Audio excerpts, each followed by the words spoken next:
हर किस्म के माफियाज की कौम के साथ मिलकर सरकूबी करेंगे। सोशल मीडिया पर पाकिस्तान बारे अफवाहें और मनफी बातें बताई जा रही हैं। तासुर दिया जा रहा है जैसे रियासत अपना वजूद खोती जा रही है। Army chief general Syed Asim Munir का नेशनल फार्मर्स कन्वेंशन से तारीखी खिताब। ISPR के मुताबिक आर्मी चीफ ने कहा, कलमे के नाम पर 2 ही रियासतें कायम हुई, रियासत तैयबा और रियासत पाकिस्तान। ये महज इत्तफाक नहीं, 60 की दिहाई में पाकिस्तान एशिया का तेजी से तरक्की करने वाला मुल्क था। कायद-ए-आज़म के जरिए असूल भुलाने की वजह से हम तनज़्ज़ुली का शिकार हुए। पाकिस्तान वसाइल से माला माल है। पाकिस्तान के पास ग्लेशियर, दरिया, पहाड़ और जरखेज जमीन है। यहाँ दुनिया का बेहतरीन चावल, कीनू और आम है। ग्रेनाइट, सोना और तांबा जैसे खजाने मौजूद हैं। ज़राअत और मवेशीबानी तकरीबन हर नबी का पेशा रहा। इस पेशे में डिसिप्लिन, तकलीफ, नमू और सब्र शामिल है। ग्रीन पाकिस्तान इनिशिएटिव का मकसद ही सबसे पहले ज़राअत पर काम करना है। ग्रीन पाकिस्तान इनिशिएटिव की आमदन का बड़ा हिस्सा सूबों को जाएगा, बाकी हिस्सा किसानों और ज़राई रिसर्च के लिए रखा जाएगा। फौज का इसमें रोल सिर्फ अवाम। क्या निगरान हुकूमत इंतखाबात को डिरेल करना चाहती है? निगरान हुकूमत की जेर निगरानी खौफनाक निज़ाम चल रहा है। निज़ाम में इंतखाबी मुशावरत की इजाज़त भी नहीं। जस्टिस मियां गुल हसन औरंगजेब के सख्त रिमार्क्स। इस्लामाबाद हाई कोर्ट में बानी PTI से मुलाकात की दरख्वास्त पर समाअत। बैरिस्टर गोहर को बानी PTI से मुशावरत की इजाज़त मिल गई। एडिशनल अटॉर्नी जनरल और एडवोकेट जनरल की दरख्वास्त के काबिल समाअत होने की मुखालफत। अदालत का दरख्वास्त की मुखालफत करने पर इजहार बरहमी। कहा, क्या सुप्रीम कोर्ट से आने वाला इजाफी नोट काफी नहीं था? क्या मुझसे भी अपने खिलाफ नोट लिखवाना चाहते हैं? इंतखाबात के लिए मुशावरत की इजाजत बुनियादी हक है। निगरान हुकूमत को गैर जानिबदार होना चाहिए। मुशावरत की इजाजत देकर दरख्वास्त निपटा दी। अगर आपने 8 फरवरी को नवाज शरीफ को अगर आपने वज़ीर आज़म मुंतखब करवाया तो कराची के अंदर पब्लिक ट्रांसपोर्ट का मसला इंशाअल्लाह ख़त्म कर देना चाहिए। अगर ऑरेंज लाइन लाहौर में लगी है, मेट्रो बस है, मेरे बस में हो और मेरी ख्वाहिश, तो मेट्रो बस लाहौर में बाद में लगनी चाहिए थी, कराची में पहले लगनी। ऑरेंज ट्रेन लाहौर में बाद में लगनी चाहिए थी, कराची में पहले लगनी चाहिए थी। और अरबों खरबों रुपया ये शहर कमाता है, लेकिन पीने के पानी के लिए अभी भी टैंकर माफिया है। कितने अफसोस की बात है। अल्लाह ताला को मंजूर हुआ तो नवाज शरीफ इंशाअल्लाह वज़ीर आज़म बना। कराची का पीने के पानी का मसला हमेशा खत्म हो जाएगा इंशाअल्लाह। शहबाज शरीफ के कराची वालों से वादे, मुखालिफिन पर तनकीद के निश्तर बरसाए। कहते हैं 8 फरवरी को कामयाब करवाएं, कराची से पानी का मसला खत्म कर देंगे। मेट्रो बस ऑरेंज लाइन पहले कराची में बननी चाहिए थी। इंशाल्लाह कराची में ट्रैफिक ट्रांसपोर्ट का मसला हल कराएंगे।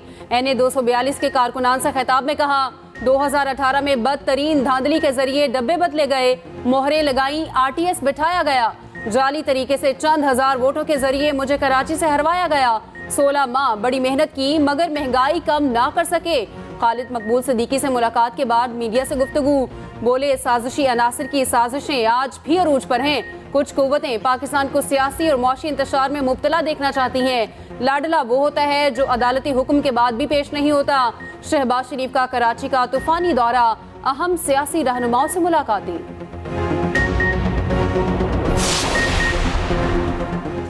NA 242 में शहबाज शरीफ और मुस्तफ़ा कमाल आमने सामने। कराची में नून लीग और MQM में सीट एडजस्टमेंट ना हो सकी। फिलहाल कोई भी सीट से दस्तबरदार होने को तैयार नहीं। शहबाज शरीफ और खालिद मकबूल सिद्दीकी की मुलाकात की अंदरूनी कहानी सामने आ गई। कागजात नामजदगी की जांच पड़ताल मुकम्मल होने के बाद फिर बैठक लगेगी। मुलाकात में आइन में तरमीम से मुताल्लिक MQM की तजावीज का जायजा। मुत्तहदा ने इख्तियारात की निचली सतह तक मुंतकली का मुतालबा दोहराया। कराची के मसाइल हल करने के लिए मुश्तरका जद्दोजहद जारी रखने पर इत्तफाक।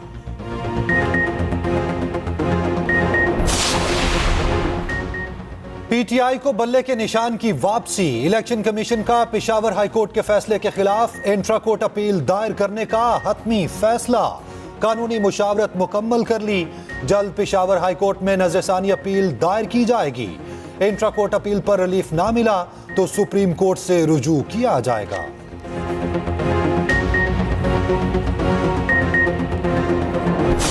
इलेक्शन कमीशन के पास कोई इख्तियारी समाअत नहीं है इन मामलात को देखने का। सिर्फ ये कोशिश है कि पीटीआई के पास बल्ला ही ना रहे। किसी पार्टी से सिंबल लेना इस बात का मुतरादिफ है कि आपने उस पार्टी को डिसॉल्व किया है, और ये इख्तियार सिर्फ सुप्रीम कोर्ट के पास आर्टिकल 17 में मौजूद है, किसी और के पास ये इख्तियार नहीं है।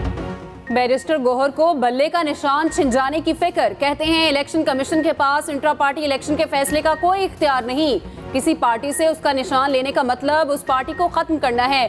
बैरिस्टर गोहर की न्यूज कॉन्फ्रेंस, कहा इलेक्शन शफाफ नहीं हुए तो जमहूरियत डीरेल हो जाएगी। लतीफ खोसा ने कहा लंदन प्लान में तय किया गया बादशाह सलामत को चौथी बार वजीर आजम बनाना है। बदतरीन प्री पोल धांधली हो रही है। कल शेर परसों तीर भी छिन सकता है।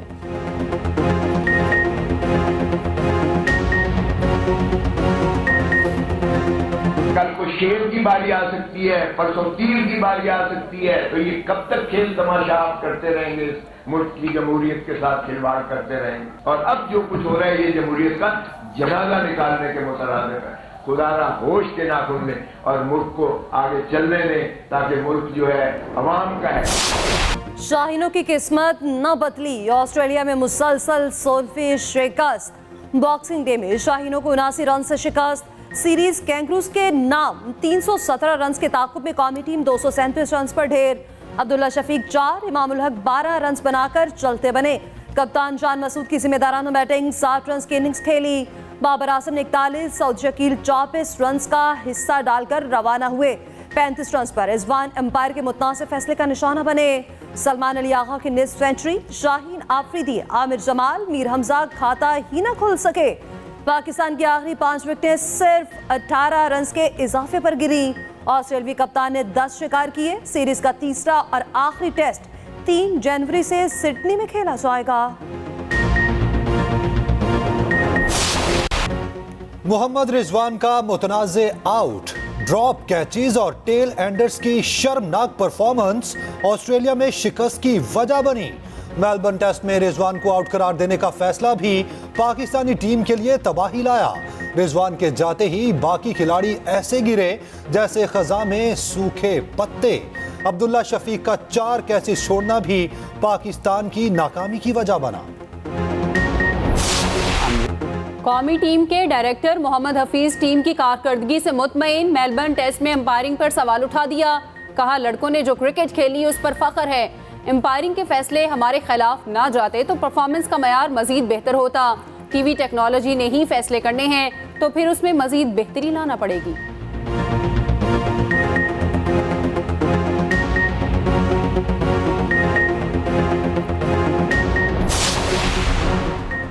फैजाबाद धरना केस में साबिक डीजी ISI फैज हमीद दोबारा तलब। फैज हमीद आइंदा हफ्ते बयान रिकॉर्ड कराएं। नोटिस जारी। तलबी का नोटिस वजारत दिफा के जरिए भिजवाया गया। फैज हमीद साबिक सरकारी अफसर की हैसियत से केस में कमीशन की मुआवनत करेंगे। फैज हमीद को दिसंबर के दूसरे हफ्ते में भी तलब किया गया था।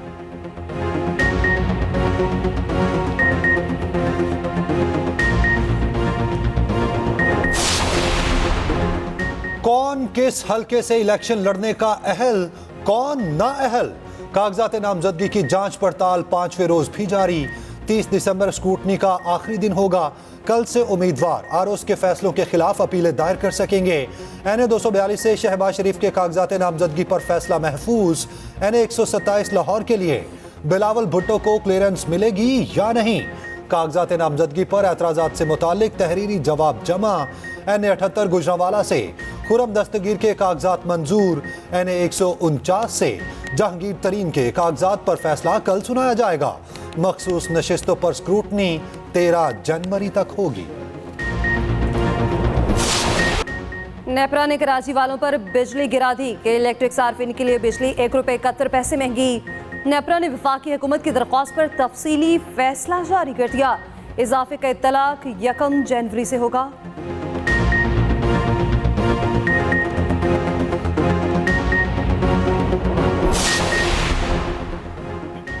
बलोच मुजाहिरीन के इशूज पर बोलने की इजाजत ना देने पर सेनेट में अपोजिशन का एहतजाज।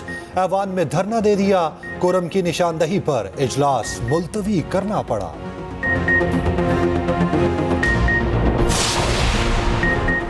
मुफाहमत के बादशाह ने मुत्तहिदा की 2 विकटें गिरा दी। MQM के रहनुमा रजा हारून और अनीस एडवोकेट पीपल्स पार्टी में शामिल।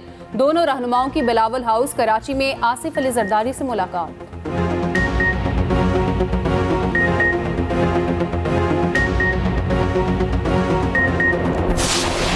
पार्टी को पंजाब में इलेक्शन लड़ने पे वेलकम करते हैं, उन्हें लड़ना चाहिए, हमें खुशी है। मेरा ख्याल है उन्हें भी खुशी होनी चाहिए कि हम भी यहाँ पे अपने हम ख्याल दोस्तों के साथ मिलके सीट एडजस्टमेंट की एक कोशिश कर रहे हैं। वक्त आ गया है कि तमाम सियासी कुव्वतें मिलके आवाम की मौसर तर्जमानी करें, सिंध को और ख़ास तौर पे कराची को और सिंध के जो शहरी और देही इलाके हैं उनको उसका हक दिलाया जाए। MQM के साथ सीट एडजस्टमेंट पर बात चल रही, जल्द रास्ता निकल आएगा। ख्वाजा साद रफीक कहते हैं पीपल्स पार्टी और हमारा तरीक़ेकार मुख्तलिफ है। PP को पंजाब में इलेक्शन लड़ने पर वेलकम करते हैं। एहसन इकबाल कहते हैं कुछ लोगों ने CPEC को तबाह करने की कोशिश की। 8 फरवरी को मुल्क के मुस्तकबिल का फैसला करना है। अता तारर ने कहा पहले गुड टू सी यू कहा जाता था, अब मासूम कहा जा रहा है। मुल्क के इस्तेहकाम से खिलवाड़ करने वाले को मासूम कैसे कहा जा सकता है?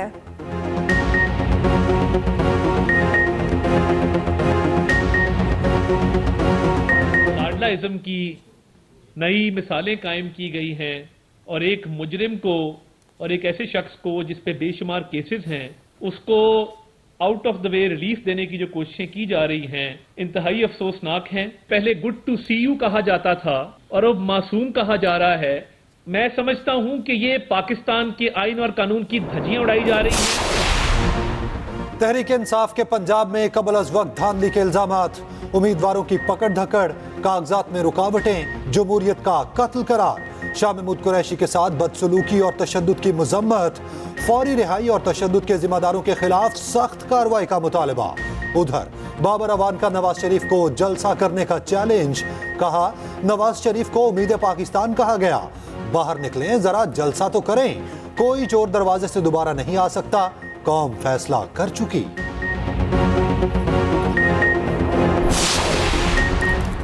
सिंध हुकूमत ने सेहत के शोबे में रिकॉर्ड काम किया। हुकूमत इंडस अस्पताल को करोड़ों के फंड्स देती है।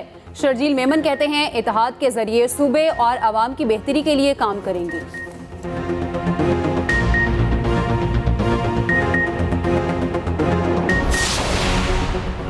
डिप्टी कमिश्नर इस्लामाबाद के पास 3 MPO जारी करने का इख्तियार नहीं। शहरियार आफरीदी और शंदाना गुलजार की MPO ऑर्डर के खिलाफ दरख्वास्तें मंजूर। इस्लामाबाद हाईकोर्ट के जस्टिस बाबर सत्तार ने महफूज शुदा फैसला सुना दिया। रिमार्क्स दिए 3 MPO का इख्तियार सिर्फ विफाकी काबीना के पास होना चाहिए।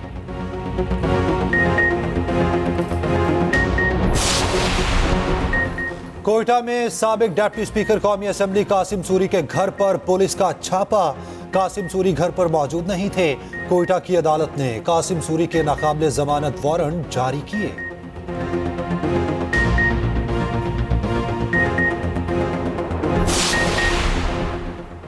पंजाब के मैदानी इलाकों में शदीद धुंध का राज बरकरार। मोटरवे समेत अहम शाहराहों पर हद निगाह इंतहाई कम, ट्रैफिक की रवानी मुतासिर। सफर में मुश्किलात, लाहौर में फॉग के साथ स्मोक भी बरकरार। शहरियों का सांस लेना मुश्किल हो गया।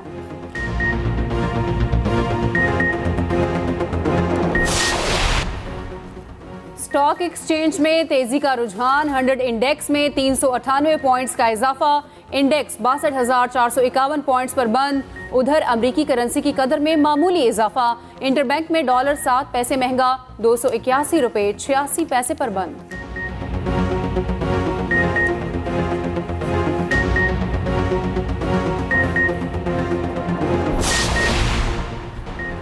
निगरान वज़ीर आला पंजाब का लाहौर के 3 अस्पतालों का तवील दौरा। PIC, चिल्ड्रन और जनरल अस्पताल में अपग्रेडेशन के कामों का जायजा। तामीराती कामों में मसरूफ मजदूरों से भी बातचीत। वज़ीर आला का जलो पार्क और बोटेनिकल गार्डन लाहौर का भी दौरा। मोहसिन नकवी ने जलो पार्क को अपग्रेड करने का प्लान तलब कर लिया।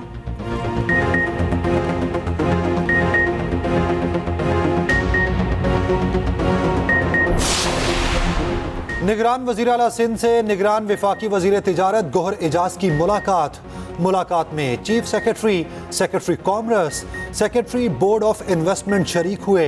स्टील मिल्स के 1500 एकड़ पर इंडस्ट्रियल पार्क कायम करने पर बातचीत। इंडस्ट्रियल पार्क की तरक्की के लिए उन्हें चाइनीज को दिया जाएगा।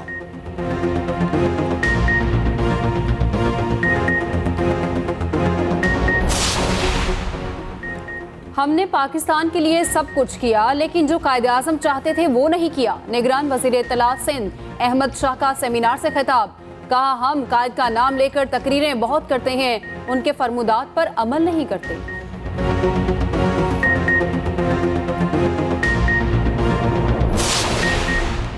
इंसानी हुकूक की अलंबरदार एडवोकेट ईमान मजारी रिश्ता अज़दवाज में मुंसलिक। ईमान मजारी की शादी वकील अब्दुल हादी से इस्लामाबाद में हुई। बारात और वलीमे तकरीबात में सियासतदानों, वकला और सहाफ़ी बरादरी की शिरकत।